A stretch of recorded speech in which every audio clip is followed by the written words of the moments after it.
Niasi kembali. Wajahnya masih tampak keras. Tak nampak senyuman sedikit pun di sana. Bahkan saat menyentuh Nia, ia menyentuh dengan kasar. Seakan ia melakukan ini karena sebuah paksaan yang tidak ia kendaki. Ia meletakkan sanggah besi di atas lilin, memanaskan sebuah pisau. Padahal dia cuma menyentuh kaki kamu saja ya. Tapi akibatnya bisa sampai seperti ini. Saya tidak mau membayangkan pada apa yang terjadi pada anak kecil itu, yang lidahnya sampai ditarik olehnya. Ucap Niasi. Ia menyeringai. Anak kecil itu? Tanya Nia. Niasi mengangguk. Ia lantas menyuruh Nia menggigit Gambir sebelum mulai memijat kakinya. Di sela-sela ia melakukan itu, Niasi mengunyah banyak sekali bahan yang sudah ia persiapkan. Setelah semua dirasa siap, ia mengambil sebilah pisau yang ia panaskan sedari tadi. Ini akan sangat menyakitkan sekali, nak, ucap Niasi.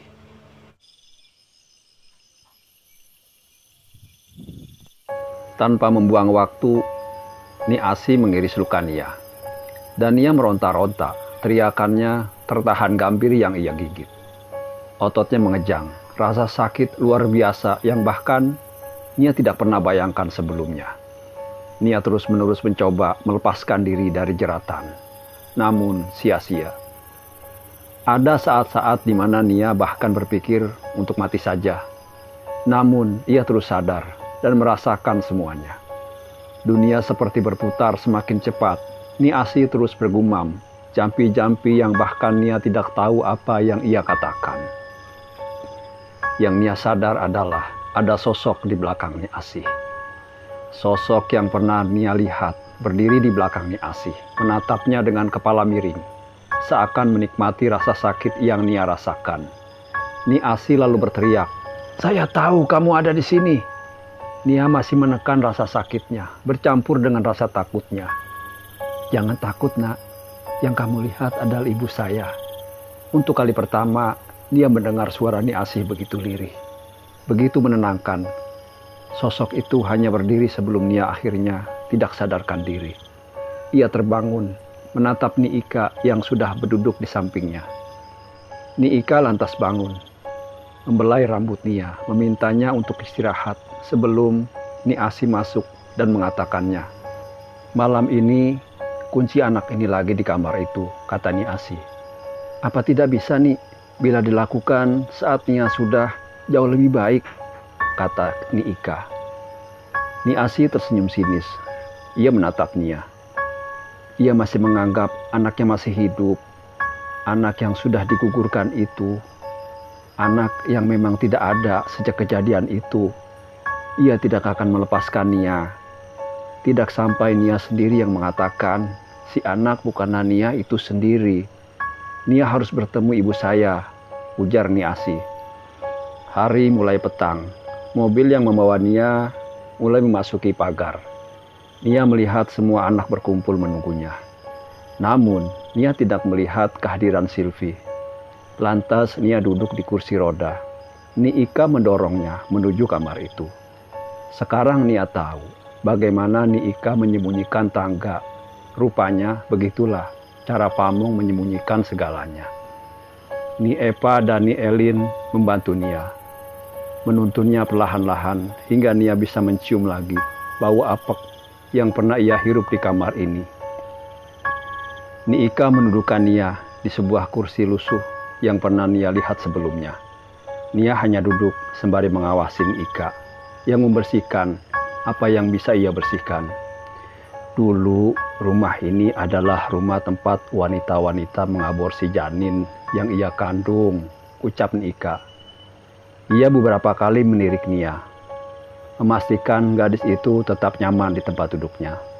Setiap hari, berkali-kali, jeritan ibu-ibu yang tidak siap mengurus anak terdengar di kamar bangsal-bangsal.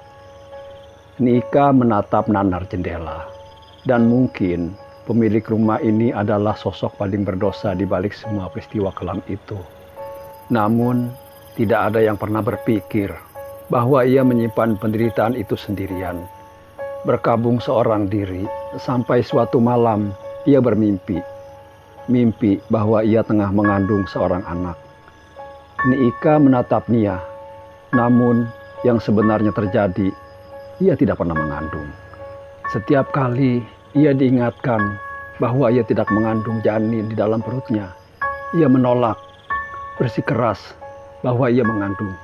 Ia akan marah dan meronta mengatakan bahwa kami membohonginya dan mencuri bayi miliknya. Lantas ia menjadi gila. Nika berbisik pelan, untuk dosa dari banyak janin yang telah berhasil ia bantu gugurkan, justru ia menanggung kesedihan teramat dalam yang membuat isi kepala rusak berkeping-keping. Nika masih menatap Nia. Ia memanggil bayi kecilnya, si anak. Si anak. Si anak. Si anak. Itulah yang ia katakan. Setiap hari ia melukai dirinya, mengurung diri di kamar sendirian, mencakari tubuhnya, menjambak rambutnya, terus dan terus menutup diri hingga Nika melihat ke atas, langit-langit, mengakhiri dirinya di tali gantung di kamar ini. Lalu, siapa Ni Asi? Ia bilang, dia adalah ibunya. Nika tersenyum. Iya, dia adalah ibunya. Ibu kami juga. Nia tampak bingung. Sebelum Nika mengatakannya, kami semua anak angkat. Dan tidak pernah bisa memiliki bayi.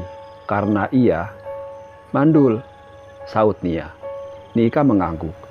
Bila Nia suka bertanya, alasan kenapa di setiap pintu terdapat lonceng adalah ia sangat suka menimang anak yang tidak pernah ada dengan suara lonceng itu. Ia menimang anak yang bahkan tidak pernah aku lihat ada. Ia mati dengan membawa kegilaan bahwa ia memiliki si anak. Lewati malam ini, katakan padanya bahwa kau bukan si anak, dan setelah itu aku akan mengatakan kepadamu, ada sebuah keluarga yang siap menerimamu, Nia. Selesaikan semuanya malam ini, ucap Nika. Ia melangkah ke pintu menutupnya setelah Ni Epa dan Ni Elin berpamitan. Nia hanya duduk sendirian, sementara malam semakin larut. Sayup angin masuk. Nia merasakannya, kehadirannya. Ia berdiri di belakang Nia, menyentuh rambutnya, membelainya dengan lembut, membisiki Nia dengan satu kalimat yang menusuk. Anakku. Terdengar riuh saat sesuatu merangkak keluar dari bawah ranjang, tempat Nia melihat sosok janin yang pernah menghantuinya keluar. Gelagat mengerikan itu seakan tercium manakala sosok yang keluar adalah Sylvie. Nia terperanjat menatap Sylvie, yang sedari tadi rupanya bersembunyi di sana. Nia, kata Sylvie. Nia, jangan bicara. Sylvie menatap Nia. Kali ini ia bisa menangkap bibir Sylvie. Apa yang coba ia sampaikan, apa yang ia coba katakan, Nia bisa mendengarnya. Sosok itu masih membelai rambut Nia, seakan Nia bukan anaknya. Sementara Sylvie, ia berdiri memperhatikan Nia, memintanya untuk tidak mengatakan sepatah kata pun, seakan Sylvie pernah mengalaminya. Diam Nia, diam saja. Ia memperhatikan Nia dengan seksama sebelum ia mengalihkan pandangannya pada Sylvie. Sosok itu mendekati Sylvie. Nia boleh pergi. Nia bukan si anak. Pergi Nia. Pintu tiba-tiba berdiri terbuka. Nia melihat Sylvie dan sosok itu. Bersamaan itu, Nia melangkah turun. Ada dorongan di mana ia harus mengikuti ucapan teman sekamarnya yang bahkan tidak dipahami oleh banyak orang. Namun Sylvie, ia tahu siapa dan kenapa ia harus menurutinya. Saat Nia turun, ia melihat Nika rupanya sudah menunggunya. Anak itu di sana ya? Nia mengangguk pasrah. Sial sekali nasib anak itu, saut Nika. Sejak pertama di rumah ini, anak itu tak pernah punya kawan selain teman sekamarnya. Karena ia berteman dengan mereka, Mereka, Nika tersenyum lesu. Ia selalu bercerita, ada bayi-bayi kecil yang selalu menemaninya, bermain, membuatnya dikucilkan dan dijadikan sumber masalah sampai ia masuk ke kamar itu dan mendapati penghuni kamar. Momo, kata Nia, butuh waktu berbulan-bulan dulu untuk membuatnya bisa menjadi seperti sekarang. Karena setiap kali ia mengingat kejadian itu, trauma yang membuatnya tidak bisa bicara lagi akan kembali. Selama ini, aku yang menyembunyikan dia di kamar agar ia tidak menerimamu dulu. Namun, ia pergi lagi dan bersikeras membantumu. Silvi anak yang baik, Nia. Sama seperti kamu, setidaknya biarkan Silvi bersamanya. Ia tidak sendirian. Nika menuntun Nia memperhatikan kamar itu sebelum meninggalkan tempat itu. Pagi-pagi sekali, kamu harus langsung pergi dari sini. Tempat ini tidak bagus lagi untuk kamu tinggal, pun dengan keadaan Silvi setelah ini. Maaf Nia, kamu nurut saya ya, bisik Nika sebelum ia menutup pintu. Namun setelah berjam-jam, Nia mencoba menutup mata. Ia terbayang wajah Silvi. Gadis itu tahu banyak tentang tempat ini, namun ia menutupi semua, menyimpannya rapat-rapat hingga terdengar suara bising dari luar kamar. Nia mendekat ke jendela, menatap dua pamong, mengangkat seseorang, memasukkannya ke dalam mobil, lantas kemudian pergi. Nia berjalan mundur, ia tahu siapa yang ada di sana. Silvi. Pagi-pagi buta, Nia tidak tidur semalaman. Ia melihat Nika menatapnya biasa saja, seakan tidak mengatakan apapun. Begitupun Nia. Ia tidak membicarakan apapun yang ia lihat.